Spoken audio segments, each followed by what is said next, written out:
Hi అండి. Welcome to my channel. నేను మీ శ్యామ్ ప్రసన్నాని. ఈరోజు వీడియో ఏంటిదంటే రొట్టెల పేనం గురించి. ఇది ఈ మధ్యకాలంలో చాలా ట్రెండ్ అయింది కదా! దీని ప్రైస్ నేను వీడియో లాస్ట్‌లో చెప్తా. ఫస్ట్ అయితే మనం ఒక హాఫ్ బకెట్ వాటర్ తీసుకొని దాంట్లో ఈ పేనాన్ని 24 అవర్స్ పెట్టాలి. పెట్టినాక కొంచెం ఒక 1 అవర్ తర్వాత చూస్తే మొత్తం వాటర్ అంతా పీల్చుకుంటుంది.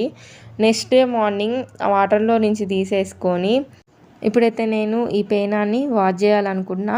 ఫస్ట్ అయితే మీకు చూపిస్తున్నా దీనికి అడిషనల్గా ఏమైనా కలర్ ఉందో లేదని. మనం 24 అవర్స్ నానబెట్టినాం కాబట్టి మనకు ఉత్తిగానే తెలిసిపోద్ది. చేతితోని ఇట్లా రబ్ చేస్తే కలర్ వస్తుంది కదా మామూలుగా అయితే. వెనకాల చిన్న స్టాండ్ ఇచ్చిళ్ళు. నేనైతే ఇప్పుడు సబ్బు లేకుండా వాష్ చేస్తున్నా. ఎందుకంటే సబ్బు స్మెల్ అబ్జర్వ్ చేసేసుకుంటుంది మట్టి కాబట్టి తొందరగా. అది చపాతీకి పట్టిందంటే ఆ స్మెల్ టేస్ట్ వేరే అయింది.